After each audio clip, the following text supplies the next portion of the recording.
Welcome back to School Shop. My name is Cameron, and this is part three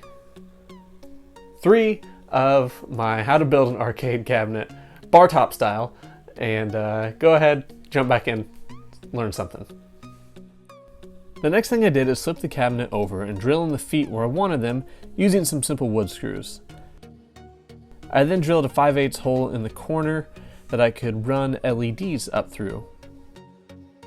So these strips were more convenient than what I used in the marquee because they already came in two individually wired strips because they are actually meant to be attached to the back of a TV, so it was a little different package. So no soldering is required here. I then used some electrical tape to help manage the cables on the bottom and added some more reflective tape just to try to make things a little brighter.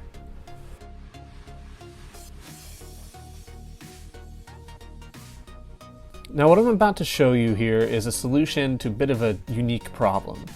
When I tested out my Raspberry Pi and the TV, I found that the TV would not find the Pi's video signal if they were to be turned on at the exact same time. But if I turned on the TV first and then the Pi, everything worked. So I ended up cutting the Pi's power cable in half and wiring that to its own switch so it can be turned on separately. I will also say that the Pi worked fine when I tested it with another computer monitor, so this problem might not apply to you. So this here is the main power switch that we will use, and that is going to attach to a power strip inside of the cabinet. You need to hook up these wires here first, so if you pause the video you can see exactly what that looks like. The other spots are going to be hooked up later. Now the next part here is a lesson on why you should take your time and plan things out before wildly drilling holes. As you can see, this hole for a start button slightly overlaps with the corner of my joystick, so I ended up grinding away that corner with a Dremel, but once again I did not plan well and I cut off the wrong corner. Please learn from my mistakes. Next, I lined up a piece of plexiglass for the top of the control board. I believe this plexiglass was a 1/16 of an inch thick. And I used a plexiglass cutting blade to score a break line. Just to be safe, I also used a utility knife. After that, you just snap it.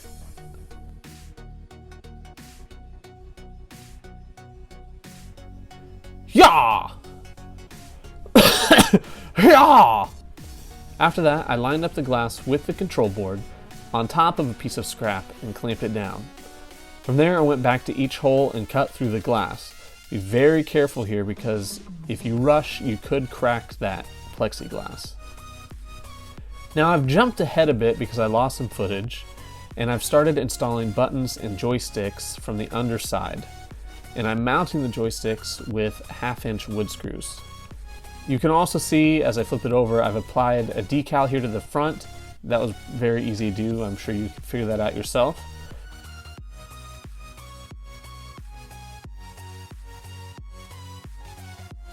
From there, go back and install all of the switches that attach to the bottom of the buttons. I recommend that you face all of the leads to the outside, as it's going to be a lot easier to wire if you do it that way.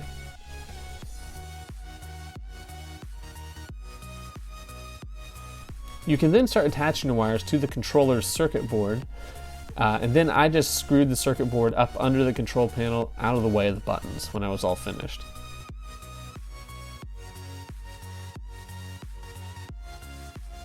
Now using some very basic Photoshop skills, I was able to make this cool side decal and I had it printed at my local sign shop. To apply it, I just taped the bottom in place and then unrolled it, cut off some of the top of the sticky back, pressed that down, and then removed the tape from the bottom, slowly unrolled the entire decal while using a rubber roller. Next, use a utility blade to trim your excess to fit. But if we take a quick pause, I'd recommend that instead of trimming right up to the edge, trim it maybe 1/4 inch from the edge. That way you can fold it down and tuck it into your T-molding slot. Then once your T-molding is installed, the edges will look a lot nicer than mine did. Unpause.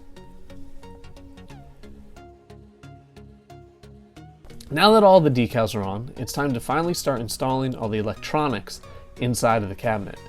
As I fed through my USB extension, I realized that the hole needed a bit of filing for a better fit, but I tried to force it with a mallet instead, and I ended up breaking the top USB. Just file it, there was no need to rush here. I then started installing T-molding by first using a bit of glue, then guiding the T-molding into place. I only needed the glue because my slot cutting bit was actually designed for 3/4 inch T-molding, so this 1/2 inch that I have was a bit loose. You'll find that as you come to the corners of your cabinet, you may have trouble bending that T-molding around sharp turns because of the spine on the back. So use a blade or snips to cut out a little notch in that spine, and it'll make your corners a lot easier.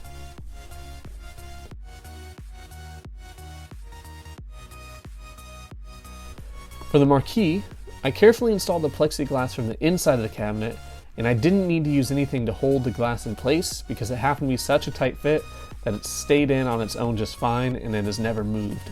I then added the light board into the back side, and I just screwed that into place with a small piece of scrap wood to hold it there. Now before I mount the control board, you can see that in the bottom left, I have pulled my sound system volume controls through, and I'll later mount that there for easy access using some double-sided tape. Then I mounted the control board with some black finish screws using the holes that I drilled earlier. Now to mount the speakers on the back of the TV frame, you could use something like hot glue, but I wanted to be able to remove the speakers if I ever needed to. So instead, I used some Velcro tape that can be easily pulled away if I ever needed to fix something.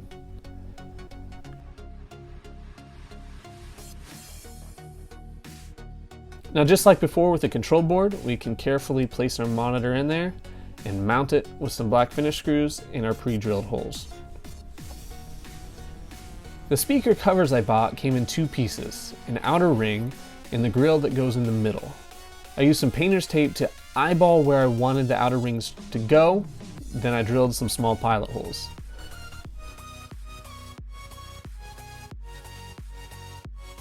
I then added the grill and put them in place with some more finish screws.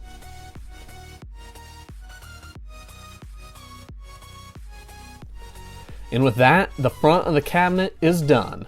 Dang, what a beaut. Now the next step is to start cramming all of the electronics and accessories into the back while hopefully making it look good while we do so. So first up, you can mount the Raspberry Pi wherever you'd like. I just put it right here in the center for easy access. Then with some glue and nails, I installed the lower back panel that I'd previously pre-cut the switch holes in. Remember that? Next, chop off the end of a power strip and feed that through the hole from the inside. The green goes to the bottom, black to the middle, and white to the top.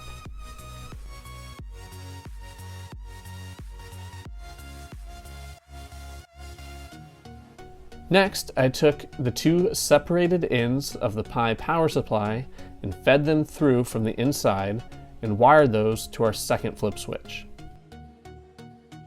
I then installed my HDMI port, and if you're wondering why I used an HDMI port, I'm going to talk about that a bit more at the end of the video.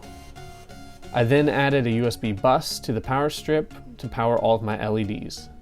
A lot of these little electronics, they come with twist ties. Hang on to those because they can be very helpful when it comes to cable management when you're all done. After that, I stuffed in my subwoofer, plugged everything in, and that's it. That's everything that goes on the inside of this cabinet. All we have to do now is finish up the back side. So I mounted the top board that had the handle in it, and then I put in 2 smaller strips on the sides. From there, cut yourself a door to fill in the rest and screw in a handle. I then folded a few pieces of paper in half so I could make a gap to rest the door on before I mounted the hinges. That little bit of lift can help eliminate any friction that might happen when opening and closing the door. Then I installed some hinges. Man, I'm really getting into the swing of this.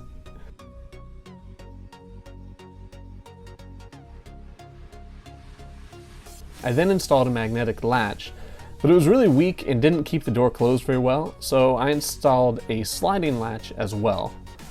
Then for fun, I added one more decal to the front with my roller, and that is it. It is done. Overall, I am incredibly proud of how this arcade came out, so let's take a step back and just appreciate how great this thing looks.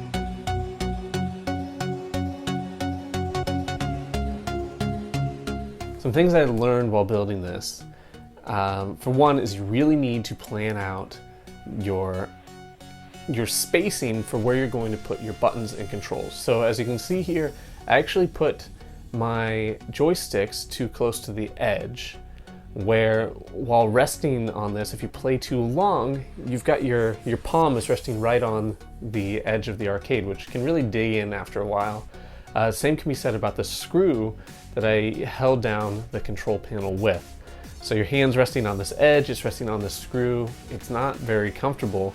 And also, I think I made it a little too short, so even the bottom of your palms, as you rest, are resting on the bottom of that control panel, which again, it can just put a little ridge in your hand after a while. It's not terrible. It's still, people are still gonna see this and think, wow, that's cool. I'm gonna play that and I'm not really gonna think too much about how my hands feel. But for long, extended times, it is noticeable. You also saw in here that I put in an HDMI extension in the back. Now, initially I had a splitter, an HDMI splitter inside of the cabinet. And so my goal with that was, let's say you have a bunch of people crowded around this cabinet and some other people wanna watch and they can't really see. So my thought was I can add an HDMI splitter and you can also port it to a TV, or in my case, my projector in my classroom so other people can see. And for the most part that worked. However, I think either the splitter wasn't getting enough power from the USB bus that it was plugged into, or maybe it was overheating in there, because I have no sort of ventilation or airflow, because you don't really need that with the Raspberry Pi. However, every once in a while, after about 20 minutes of play or so, the video would just start kind of blacking in and out, or would just turn off altogether, or everything plugged into that USB bus, like the LEDs, they would go out. So I think it was probably just overheating. For now, I just took it out, and everything has run perfectly fine since then. So just keep that in mind, that depending on what you put inside of this, you will probably need to ventilate it in a better way than I have. Other than that, I am super proud of the way this came out. I think it looks very professional, and I'm no professional. I'm just someone who learned this on the internet and built it to the best of my ability.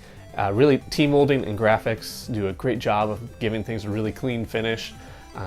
They really impress people. I've had a lot of people walk in my classroom and be like, hey, where'd you get that? I want to buy that.